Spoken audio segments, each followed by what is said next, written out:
Hi there, it's your friendly neighbourhood ex-spook again, Carlton Black Ops King. And again, we're going to talk about politics and about what's making your blood boil, or maybe refreshingly moving the blood through your veins as it should be without any problems whatsoever. Today, what I'm going to look at is Boris Johnson. I'm going to keep it short and sharp.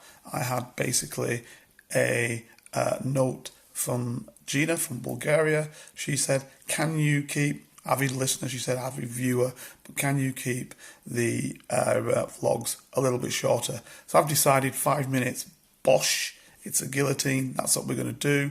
So all you people who want to subscribe, please press the button below. And as I said, we're going to keep it down to 5 minutes.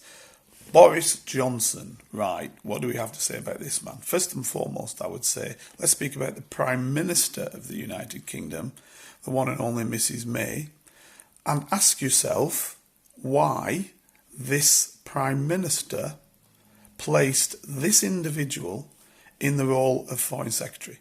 Now let me tell you why. She did it because he was a problem to her politically at home. So what better, keep him in the cabinet, as it was once said by that great President Johnson of the United States, who was somewhat crude of his language, it's better having a person pissing out at the tent than pissing in.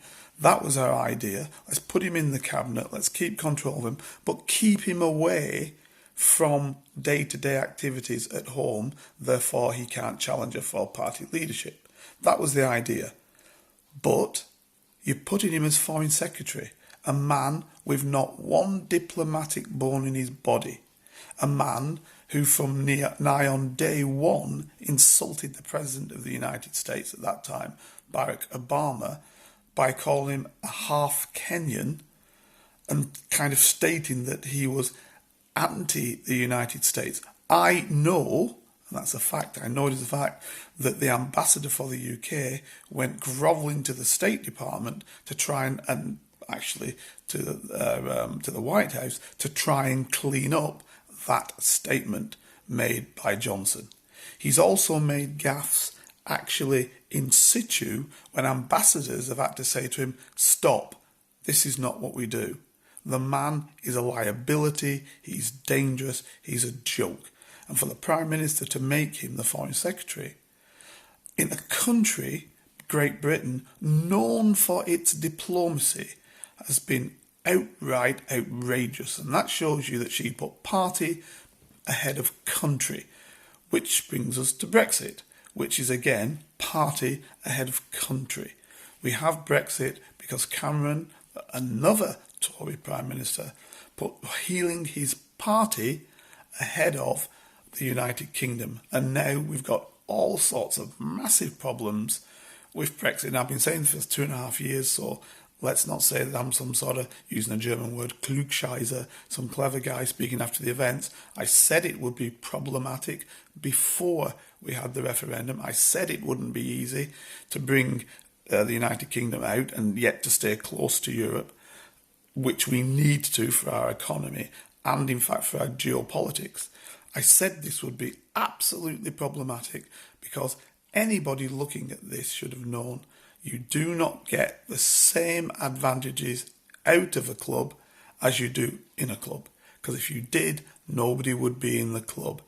That's your local golf club, it's your local football club, regardless of what it is. That's what happens with clubs.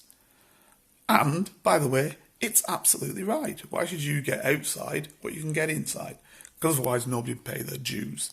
So that was going to be the problem from day one. And I also stated over 2.5 years ago, basically, that this is problematic to the UK, especially in my work of national security and secret intelligence, how closely we try and work with the Europeans. In general duty policing, police warrants, police information that comes across because you're a member of the club.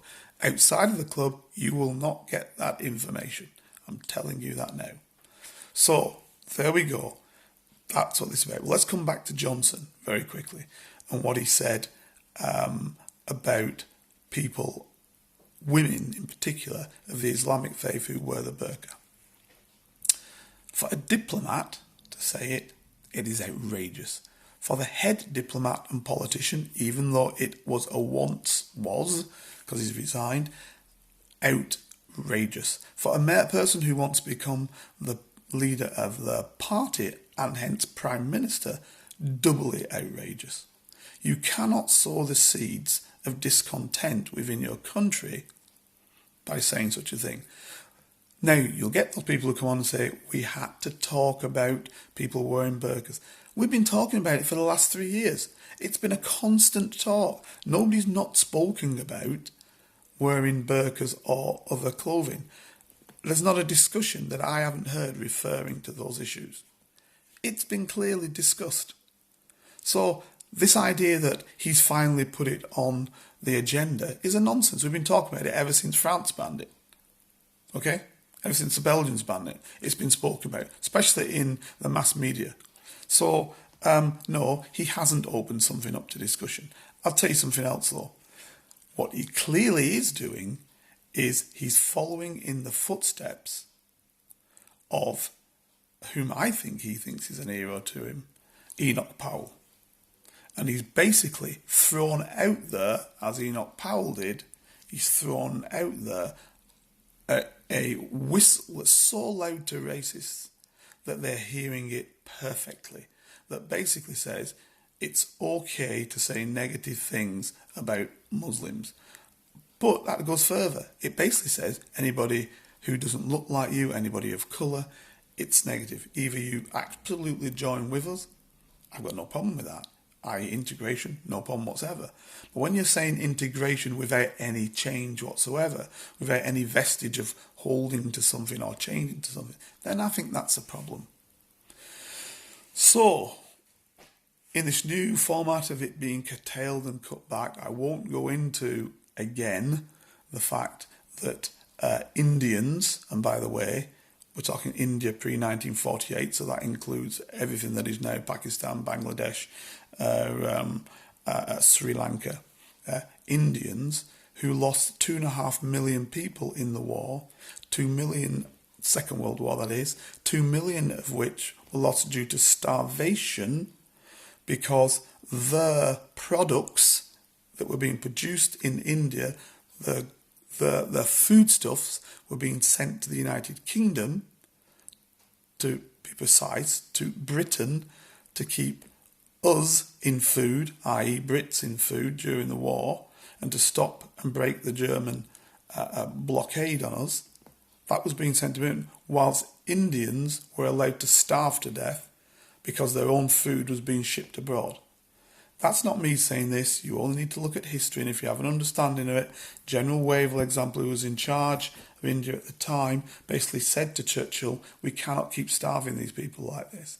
I won't repeat what Churchill said. I'd like to go and look it up so you can read what he actually said, and you might get a feel that Churchill wasn't 100%, let us say,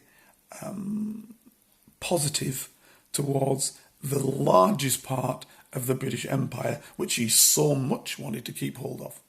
So what I'm saying to you is, when you talk about the Second World War and you talk about Britain fighting its way, standing alone, it isn't Britain standing alone, it's Britain standing with its empire. And that empire was made up of all different types of people, of different colours, and different forms of dress, different religious perspectives, but which came together to fight on behalf of the United Kingdom and keep this country alive as we know it today.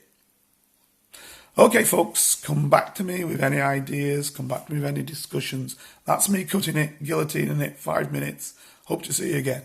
All the best, and await my next vlog.